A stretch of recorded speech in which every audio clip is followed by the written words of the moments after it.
Hey everyone, I have this beautiful E90 M3 and I have to put a battery in it. This is a convertible. I'm going to show you the easy way. You may want to know where the battery is. Well, the battery is located not in the center here, but on the right hand panel, and all of these trims are in your way. It's very hard to get into this area easily because all of these trim panels stack on top of each other. Let me show you the easy way to get to this battery. Quick side note, make sure you don't put anything on these side panels. That's what these symbols mean. I've seen license plates in books, and when you stow your top, you can actually damage your convertible top mechanism, which can cost $10,000 or $20,000. So you want to make sure that your partition is down, nothing is on the sides, and we're going to open the top to access the battery. So the best thing to do is open your top until the 3 roof panels stack and your rear trunk is open just like this. You can see in here, man, this exhaust has a lot of resonance to it. You can hear it in my voice. It's pretty cool. So now we have easy access to the panel over here on the passenger side, and this is how we're going to access the battery. So we can even move this up at this point. Now when you shut the car off, this is held hydraulically. So I'm going to put a hood prop right here just to make sure that this stays up when I do the repair. So you can see I have my hood prop in place. That's going to keep this up and out of the way. Our first step back here is to remove this panel right here, and there's just a 90-degree twist clip. This is also how you would access bulbs in this area. So we're just going to pop that off. And then we have this panel right here that is going to just slide out. You can see there's some slide pieces over here. That's going to slide into this section right here. Just put that aside. You do have to take this cover off right here. There's another little twist piece right here, and you see that's loosened there. And then this is just held on by clips, so you give it a good tug. And you can see here's the clips right here and down here that hold it in place, and we're going to move that out of our way. So it's just like a puzzle on an E93 like this convertible. We have to take this panel off here, so I'm just going to twist that. I'm going to go ahead and lift this up. This also has the 2 tabs that just go into the 2 pieces there. We're going to move that piece out of our way. Normally we're going to have a clip here, same clip here, and the same clip here.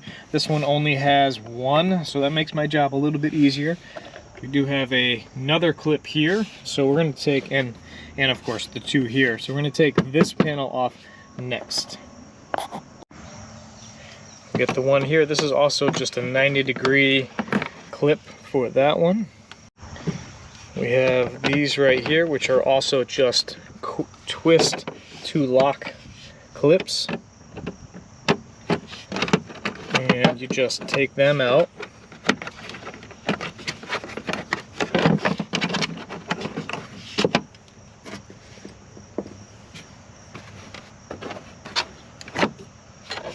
Now for this panel here, do pull it this way and then out to the side like so, and that gives you access to another panel. I said it's like all stacked on top of each other. Now I have 2 more of those clips right here on the side, and those are just the twist ones, the gray twist ones.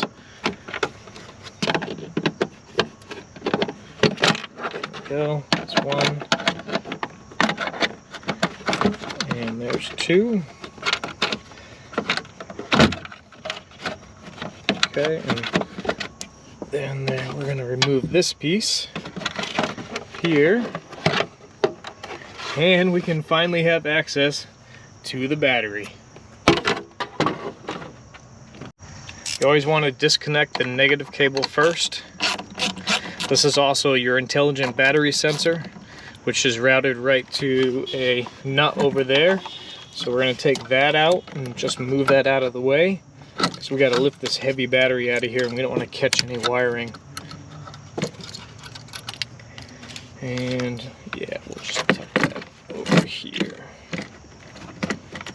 for now because I just don't want it to contact. The other positive is underneath this pyrotechnic device right here. This is your battery safety terminal. And there's the other 10mm that we need to access to disconnect the positive side, which is now safe to do because I have the negative isolated and off. All right, so you're going to find out that you can't remove this yet because there's another step that you have to do. So this unit here is your power module, and this sits on top of the battery. And what we need to do is down here on the side, and you can see it good on this side, there's a metal tab. You have to put a flat screwdriver in and lift that out. Of course, this cover popped off, that's fine. We can put that back on after. But you take your screwdriver and you lift out, and you can see that it released the entire power module. Now I'm not going to disconnect each individual connection here. That doesn't make sense. I'm just going to leave that connected, and I have to do the same thing over here on this side where it's a little bit tighter, so I'll probably use 2 hands for that. Now the book time for this particular repair is about 1.8 hours, but doing it this way makes your life a lot easier. And just going to wiggle this free. You see I've released both sides. Now I can flip this over like so, and I now have access to the battery here, which I have to grab. This I'm going to swap over to the other battery. That's just a little cover for the cables, or a rest for the cables. So I can't pull this out yet. Remember, you have a vent over here, so you don't want to damage the vent. We're going to just pop that off. Every battery has to vent the gases. If you don't put this back on, you can fill this area up with explosive gas, and it could, if you have a spark, explode. I've had that happen to a technician once, and it wasn't very pretty. And it was with a bad battery. Disconnected the positive side. It arced and it actually blew up in his face. Thankfully he was wearing safety glasses and just got singed eyebrows. But where you need to take off these 2 10s here, these are hold downs on the side of the battery. These are important because if the battery is shifting around, the plates can get damaged in the battery. So we're going to want to go ahead and take those off next. Alright, you didn't have to watch me unscrew those, so I've already done that. And what's interesting is a lot of times, if this is done correctly, if no one's been messing with this whole bar is actually attached to each other. It's all one piece. And you're going to want to pull it straight up. I'm going to probably want to grab both hands because I can see one of the clips that go to that panel over here is sitting right on top of this tray. I'm just going to lift that straight up. And these are held on by O-rings on the bottom, so that's going to enable me to just go ahead and pull that out.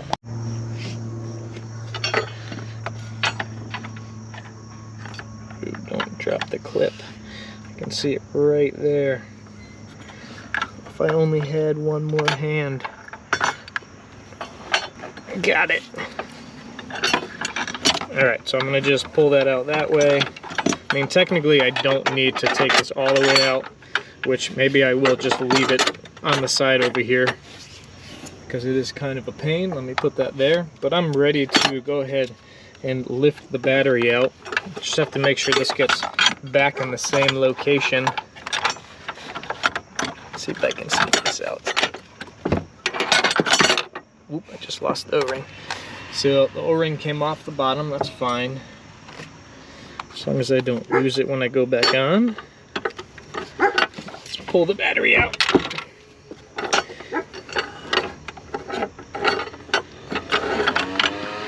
Alright, now with that out, I can actually pull this off a little bit easier. I'll just get the O-ring and put it back on. My neighbor's blowing in their yard. Let me pause for a minute. Alright, I'm going to just keep going here. So at this point, I can go ahead and lift my battery out. I'm going to smack the GoPro while I do it. There we go. So how do you know how old your battery is? Here's a little quick tip. There's a date stamp on the negative cable. This one says 2011. So this is a 2011 battery. And if I look at the new one, kind of interesting, there's no date stamp on the new one. I don't think there's a date stamp on either of them on the new ones, but they give you a sticker. See, this one says 922. All right, so you're also going to see that this is a 90 amp hour battery. You can't get these anymore. You can't get the 90 amp hour. They are changed to the 92 amp hour battery, but that's fine. No programming is needed when you're changing just from a 90 to a 92 amp hour battery. All right, so we're back inside the battery cavity here. I'm going to grab that O-ring and put that up top, and you want to make sure that your vent is out of your way for when you put the new battery in, because you just need the space and you don't want to drop the battery on it and then have to take it apart again because you forgot it and it's tucked underneath when you're done.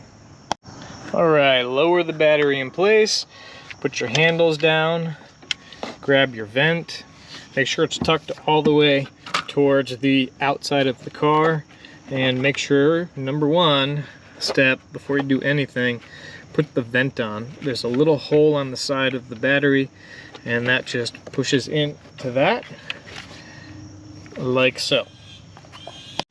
Next step I'm going to do is just prepare the hole down. This one stayed in place, so I'm going to go ahead and just catch the O-ring towards the bottom, because I got to fish this holder in. This holder, you can see, has a raised area right here. On the battery, there's a little ledge that catches on, and that's what we have to catch when we install the holder. Oh, look at that, the other ring came off. Come on, really? All right, here we go. Hopefully it goes in easier than it came out. Yep, look at that. Yep, perfect. Usually it's the other way around, right? It comes out easier than it goes in, but in this case, this was way easier, so I'm going to go ahead and tighten down my hold downs right here. I'm going to give the battery a little tug and a little shake to make sure that I've hooked it correctly, because you don't want this sliding around and damaging your very expensive new battery. Okay, I would gently snug these down. I mean, if I was going to guess, it's probably 10 Newton meters like everything else, right? But for this, I'm going to just good and tight it, because it's not a super critical torque. Here we go. Alright, so I'm going to take my cap off, which was there for protection so I don't short anything. I'm going to take and I'm going to put the positive side on first and lock her down. This should lock on just like that. Had that piece that came off. That goes, not that one, that's the cover. This goes underneath of these, and we're on the battery here, and they're just like a guide for the cables here. So we'll just put that in place while we're here. Make sure that's fully seated, and before you do anything else, tighten up the positive cable connection. It's a 10 millimeter. Remember, you don't kill this, because you're going to just crush the clamping force here, but it should be, again, good and tight. Now that your positive is in place, we can put the negative on, which is going to repower the car. So always remember to set your time and date. Every good technician will remember to set the time and date for you in your car after replacing a battery, so you see a seamless transition. Alright, I have this stupid little cover here. It goes on the inside and then presses down and locks in, and that just holds this wiring in place from moving around, I guess, right? I don't think it's going anywhere, but that's what its purpose is. Don't forget to close the cap. And when I have both of these tight, I always like to give them a good pull just to make sure. Cap doesn't want to stay now, of course, right? There we go. To make sure that nothing is left loose. If you leave one of these loose and they can move slightly, you'll create a voltage drop between your main post and your actual cable, and you can end up with a lot of weird electrical problems. And now we got to put the puzzle together. So we had this bottom tray first. Fancy, although there is this little plastic nub right here that goes into this little locator right there. And there's another one on the other side too that goes right over here. So we want to make sure that we get those in that exact spot, which gives it a little bit more support. And you see it kind of floats like that, but you have to have it in those tabs for it to have that rigidity. All right, I'm going to take two of these clips right here. I'm going to put them onto the side, and I'm going to just take a screwdriver this time and turn it 90 degrees, which is going to lock that into place into the trim, which give it again a little bit more stiffness. You might ask yourself, what is this green pull thing over here? This is an emergency release for your fuel door. If your lock actuator actually failed, you'd have to come into your trunk, take these panels apart, give this a yank, and it will release the fuel door actuator. Next piece of the puzzle, we have these tabs right here on the bottom of this big trim right here. Sorry, I'm recording by myself here. It goes into these two slots right here. So we have to make sure that when we put this one in, go from, I think the back side first is what we did, right? I kind of pulled this back. But we have to get those, and this is probably the worst trim piece of all. We have to line those up into those tabs for this to sit correctly. And there's a locator right here as well. You can see that. That has to get put into that spot right there as well. So see this trim right here, this trim slides up and down a bit. So actually push it up and look at that, it goes right in and everything fits nice and perfect. Here's a quick shot of how that trim should be sitting. Alright, so we got some more gray clips. We're going to put one here.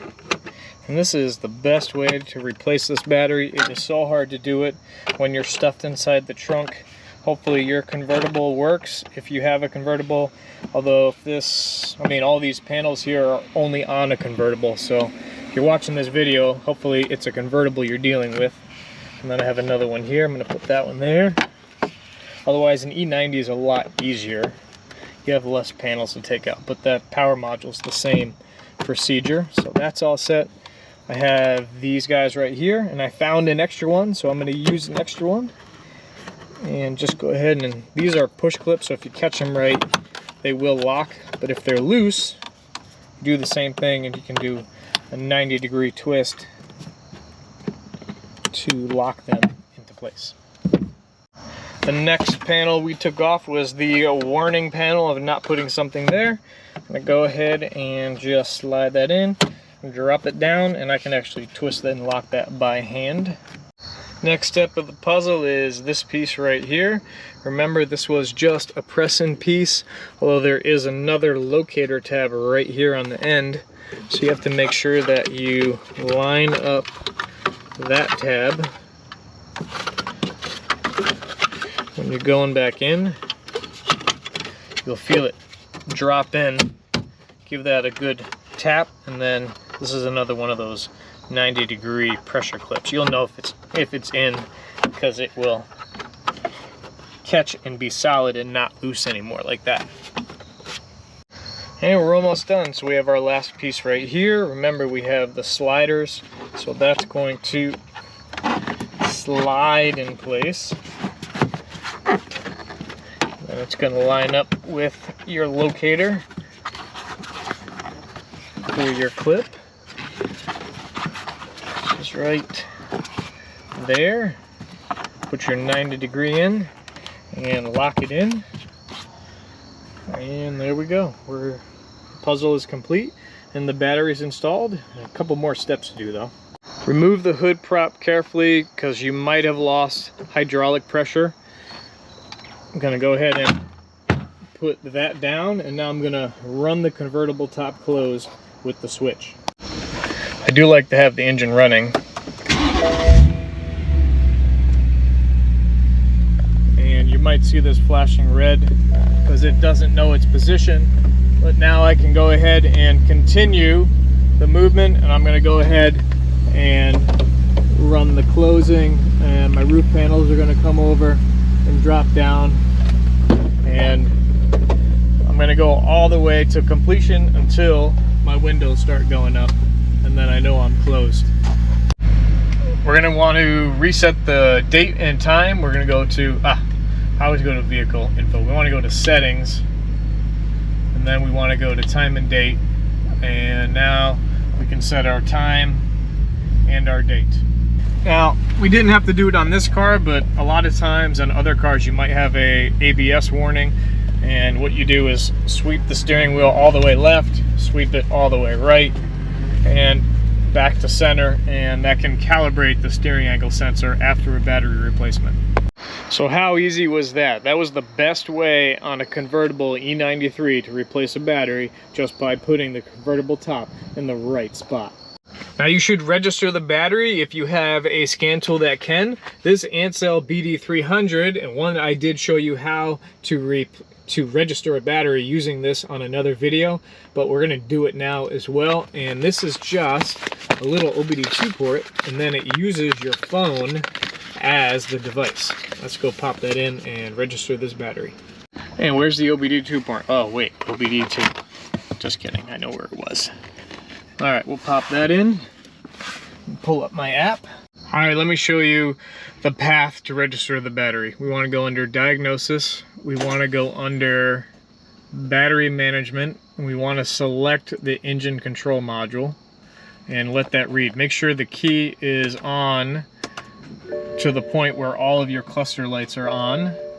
And now we're going to hit special functions, so we're going to hit OK to the special functions, and you can see there's no battery registration here. We're gonna hit OK, and then record battery. We hit the 1 down here, and then it recorded the battery replacement, and it's entered, please wait, and it was successfully stored in the DME, or that's the engine computer. That's where it actually registers the battery, and that's all there is to it using this ANCEL diagnostic scanner, which is a great thing to have at home, and I really like the display and everything. That works really good with your smartphone. Man, I gotta say the E90 E92 E93 M3 is definitely one of my favorite cars, and plenty of power. This is a beauty. Hey everyone, thanks for watching. Please subscribe to my Ask the Car Experts YouTube channel. Please hit the like and notification tab, and I'd love to hear from you. Post a comment. I'll talk to you guys later. Take care.